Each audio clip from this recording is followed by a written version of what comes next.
朋友们，大家好。今天咱们来说一个德国特有的现象，或者说目前在欧洲特有的现象，那就是整个社会有一种非常诡异的悲观气氛，而这一点与中国完全不同。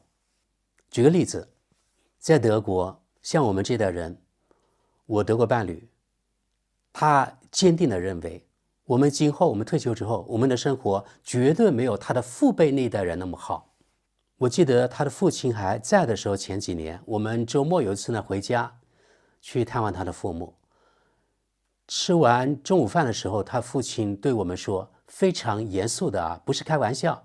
他说：“谢天谢地，我没有生活在你们这个年代，你们今后的生活肯定没有我们现在那么好。”然后呢，我的德国伴侣在谈论他的姐姐孩子的时候，也会说，我真的很高兴我们没有孩子。他说像我姐姐他们孩子，他们今后的生活肯定没有我们现在那么好。你看，我们谈论就是在德国三代人，老一代人认为他们的生活比我们这代人好，而我们这代人呢又认为我们的生活要比如说他们下一代更好。所以用一句中国的古话来形容，那就是一代不如一代。这是在德国好像大家形成一种共识一样。我刚来德国的时候，我不是特别习惯，因为他们的电视报纸给大家的感觉就是好像这个世界到了末日一样，他们报道任何东西都是不好的。而且你看电视报纸里面，特别是电视，老是看见那些政客在国会里面吵架，互相扯皮，就觉得整个社会真的是负能量太高了。而且这种负能量，这种悲观，我认为在过去的4、5年达到了高潮。首先是疫情的时候，对吧？大家日子都不好过，所以呢，社会很悲观。然后呢，接着在欧洲有俄乌战争，虽然德国并不是参战一方，但是由德国上届政府一直延续到现在这届政府，都是表示要支持乌克兰的。而且德国也花出了很大的代价，应该说是仅次于美国。而且我认为从另外一个方面来说，德国呢是被美国，欧洲也是被美国剪羊毛的。也就是说，因为俄乌战争，可能德国付出的代价是全世界所有国家当中最高的，比美国还高。因为美国可以薅羊毛薅欧洲羊毛对吧？然后美国虽然表面上说支持了乌克兰多少多少武器，但是这美国并不是免费送给乌克兰的，而是卖给乌克兰的。买单是谁乌克兰用它资源，还有呢欧洲其他的国家或是北约其他国家，对不对？德国付出最大的代价不是这个付出了多少钱，而是俄罗斯便宜的能源没有了，德国北溪1号、2号管道被炸了。更可悲的是，很多德国人明明知道到底是谁炸的，但是不敢说，不能说。后来呢，有的人说是俄罗斯干的，再后来呢，有的乌克兰人被抓了，所以呢，有的德国人说是乌克兰人干的，但是在公共场合就没有任何一个德国人敢站出来说是德国的爸爸干的，没有。更有甚者，直到现在偶尔也在德国媒体上面看见有的网民的评论，说谢天谢地，我们终于呢不用依赖俄罗斯能源了。但是说这样的人，我就觉得非常的脑残，没有自己的思想，或者呢已经走火入魔了。他们坚定地认为俄罗斯的能源是邪恶的，有点当年宁要资本主义的草，不要社会主义的苗一样。德国现在就是这样的一种状态认为俄罗斯的便宜的能源是邪恶的，而现在呢，没有俄罗斯的能源，是说我们不用依靠俄罗斯了，不用依靠俄罗斯能源了。他们不知道，或者他们也知道，有的人可能是宁愿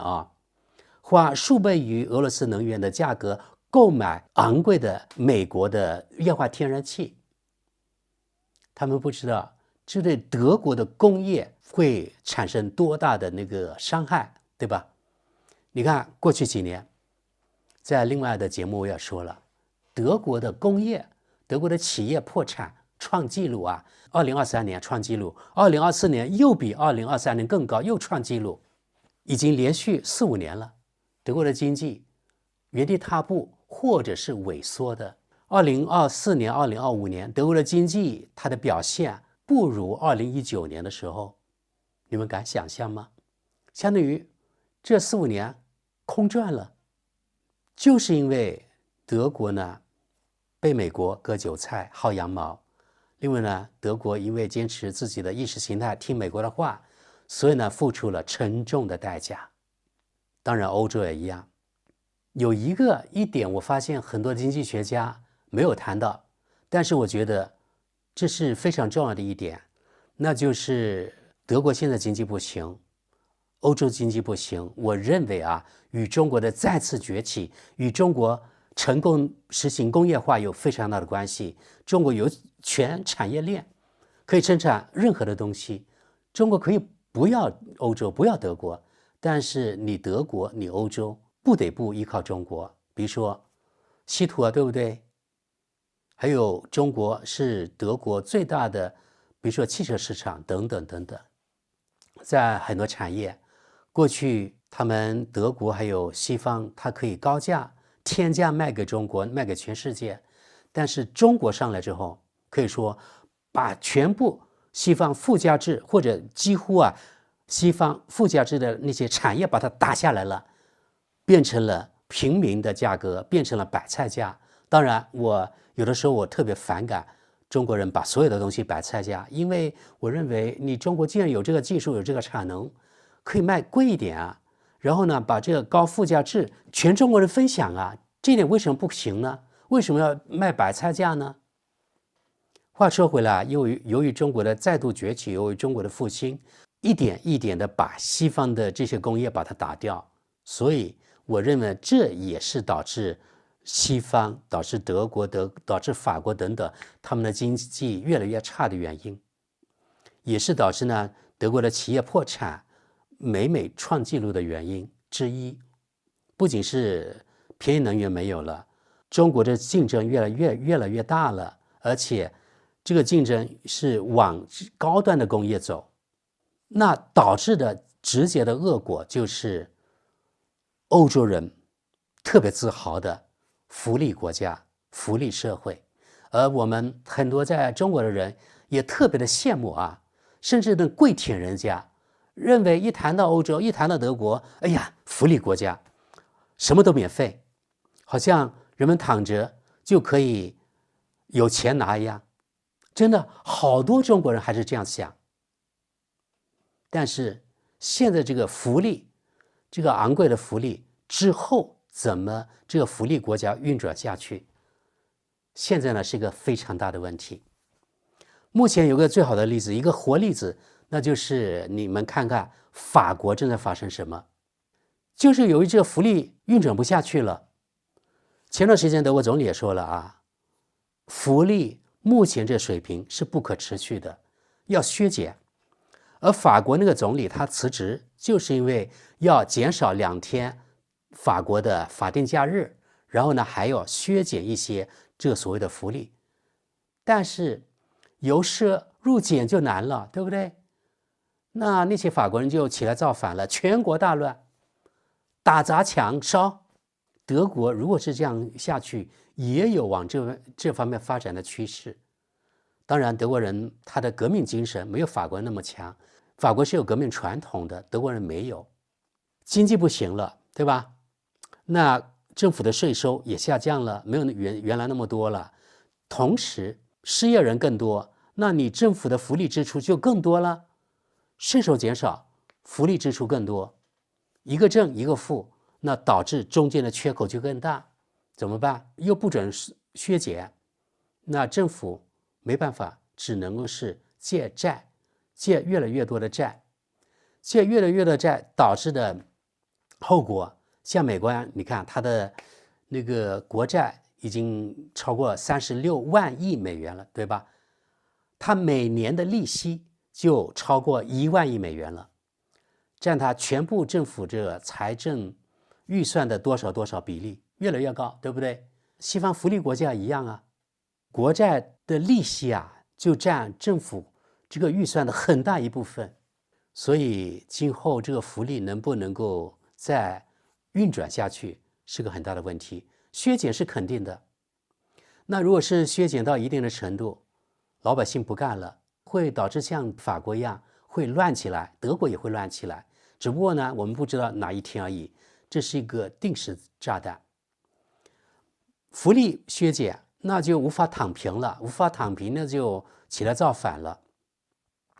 还有呢，另外一个，在德国，我相信法国也差不多，反正所有欧洲国家都差不多。好像很多人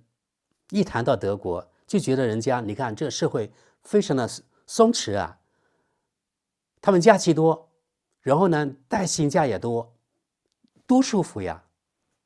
但是这种舒服是建立在他们祖祖辈辈当时靠殖民掠夺，靠赶上了工业革命之后，他们才打下的这个基础。这一代人以及我们的上一代德国人，他们也是在吃他们的老本。你看过去30-40年，特别是过去1-20年，来自欧洲的所谓的创新，欧洲的拿得出手的这种高新高科技企业有多少？有吗？像德国应该几乎没有。当然有的人说德国还有很多的隐形世界冠军啊，但是另一方面，德国所谓的隐形世界冠军，他们很多是家族企业，破产的破产，变卖的变卖，它这个数量是一年一年快速的减少的，并不是一成不变的，这个是个动态的过程。所以这一点呢，也真的不容乐观，这也是整个德国这种弥漫着悲观气氛的原因之一。如果一个社会所谓的松弛，假期多，你们看到特别是短期来欧洲出差旅游的人，你们看到特别是有太阳的时候，可以说是全民都往外跑，在草地上，有的年轻人可能会晒一天的太阳。而同时我们可以看到，在中国不管是996也好，不管我们生活多累也好，其实中国人很多都停不下来，舍不得啊。即使天气再好，可能很多人也会坐在办公室里加班加点，或者在工厂里面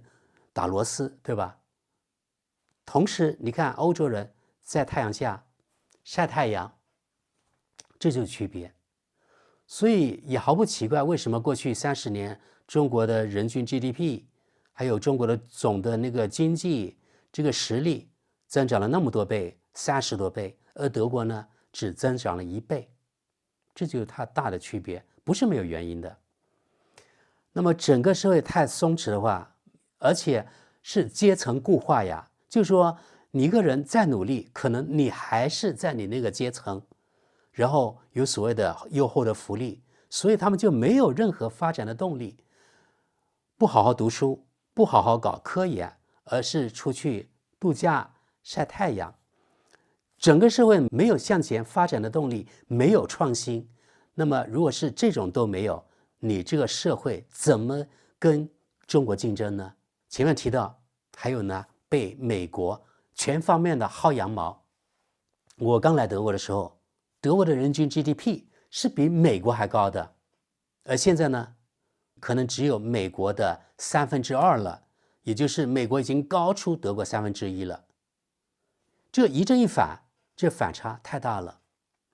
可以这么说吧，其实整个西方社会，或者说除了中国之外啊，过去这些年往前发展的好像只有美国，我是说除了中国之外。然后呢，大的经济体就是中国了，其他你看你可以采取排除法，没有了，有规模经济体真的没有了。除了美国之外的什么加拿大呀、墨西哥呀，还有南美洲啊、非洲啊、中东等等，是不是还有欧洲也是没有发展？还有造成德国整个社会悲观气氛的，那就是政治还有社会。欧盟是个很大的一个联盟，20多个国家，27、8个，对吧？它是一个很大的一部机器，运转非常的慢，没有效率。欧盟国家之间它是互相扯皮的。然后呢，由于中国这个迅速的又崛起，欧洲这边他们招架不住，所以呢，就导致了贸易保护主义抬头。你看，他们不是想通过自己更加努力跟中国保持竞争，对吧？超过中国，而是现在怕了，退缩了，所以呢，他们就纷纷掷出了所谓的关税大旗，对吧？关税像美国一样，其实就是一种贸易保护主义，把自己关起门来，采取一种鸵鸟心态，好像我有关税了，把你挡在之外了，我就可以好好过日子一样。其实不然，会导致自己的经济更没有效率运行，工资没有增加，对吧？但是呢，购买力下降了，因为呢，中国便宜的产品进不来，你自己的产品你要生产，或者你要进口，加了关税更贵了，对吧？老百姓付出更高的代价，工资没有增加，收入没有增加，但是呢，你买的东西要比原来高出了，比如说50%到100%，那就等于你的购买力、你的生活水平下降了一半，甚至呢下降了1倍。另外，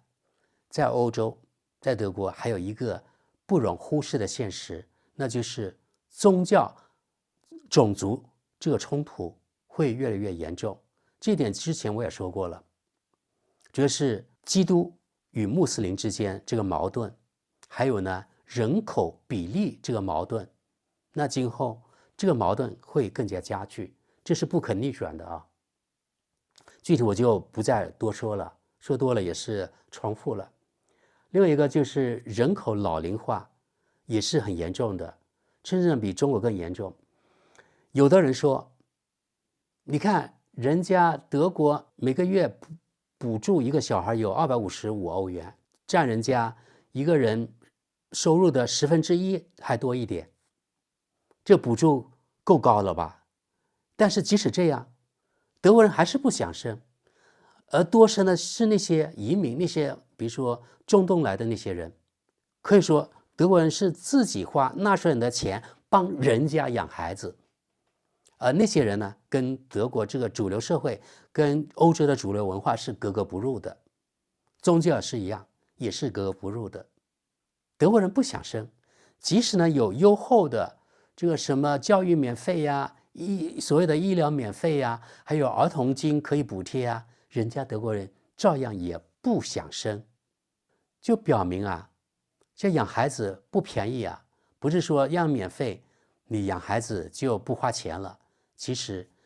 要花钱，还要花精力，要花时间。所以我认为啊，这个全球老龄化是个大的趋势。我觉得在现代社会，人的认知只有这样，都是自私的。我的生活好了，我想过得更好，我想更少的拖累。少子化社会是一个社会向前更发展的标志。当然，像这种趋势是好是坏啊，是值得大家讨论的。但是你自己可以观察，一个社会它发展到更高的水平之后，肯定随之而来的就是它的生育率下降，这个呢是真的无法回避的现实。你采取任何的手段也是无法避免的。刚才说了，德国是很好的例子，有那么多的激励措施，但是德国人就是不想生。还有呢，造成德国整个社会悲观气氛的原因已经谈到了，那就是地缘政治。俄乌危机导致了这个地缘政治恶化，对吧？德国付出了很大的代价。另外，付出代价还有一个因素，那就是整个欧洲，在欧洲之外人看来，其实欧洲本身这个投资者、企业家，他根本就不敢在欧洲投资了，因为他不知道明天会发生什么，明天会不会与俄罗斯发生全面战争呢？企业家他敢在欧洲投资吗？他敢在德国投资吗？不敢呀。那怎么办？要投资要赚钱，那只能是跑路了呗，跑到美国去，跑到中国去投资，对吧？所以这个吸引外资或者吸引内资已经不可能了，那就造成了一种悲观气氛了呗。还有这个地缘政治啊，欧洲像德国这种是资源特别匮乏的国家，过去我们也知道，德国的工业也特别依赖中国的这个稀土。那中国稀土它管控之后，不仅是德国，西方很多国家，他们很多生产线都停了，像日本一些型号的汽车，没有这个稀土生产不了，欧洲这边也一样，对不对？等等等等。所以呢，这个对中国的依赖也造成了他们很大的困扰，也让他们非常的悲观。最后一个原因呢，就是也跟前面的地缘政治有关，那就是军费开支比原来更大了。原来整个北约或者整个世界其他国家吧，有美国这个大的保护伞，所以呢，他们国防开支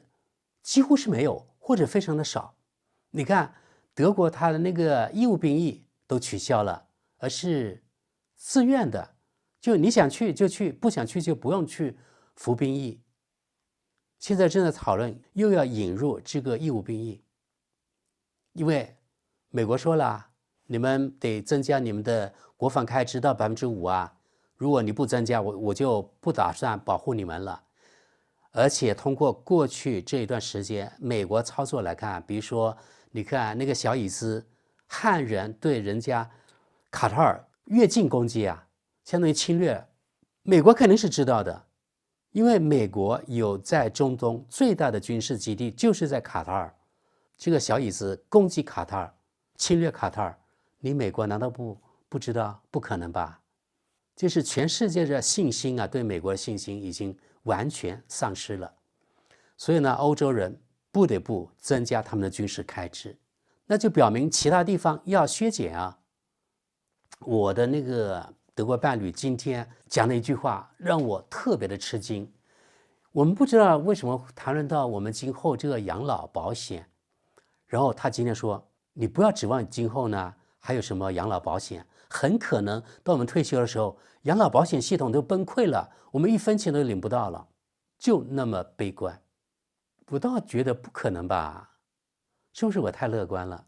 比如说现在我们的养老金它的比例是48%，也就是你退休前那个月，比如说100块钱的收入，你从退休那天起，你能够领到48块钱。目前德国是这个水平。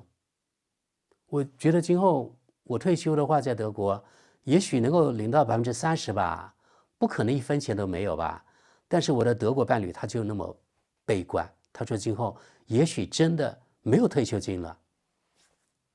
你看，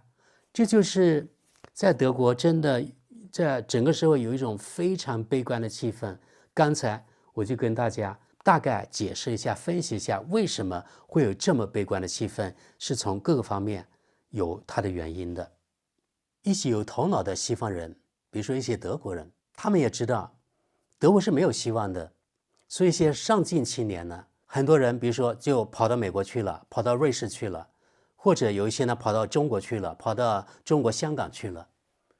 因为他们觉得在那个地方才能施展自己的才智，才能赶上这个时代。因为在这里啊，在德国这边，在欧洲这边，真的就像温水煮青蛙，让你慢慢的死去。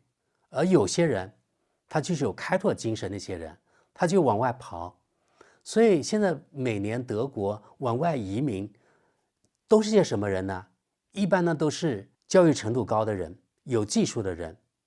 比如说他们比如说到那个瑞士，他可以比德国他的收入可能增加1倍，到美国也一样，他的收入也可以比在德国增加1倍，他的事业有更大的发展，他的人生有更好的规划。所以这些人呢都纷纷跑路了。而这个悲观气氛，我不认为会降低，不可能，只会加剧，也就是整个社会今后会更加悲观。因为所有的我们分析过的因素看来呀，不会改善，只会加剧。之前我也是悲观的啊，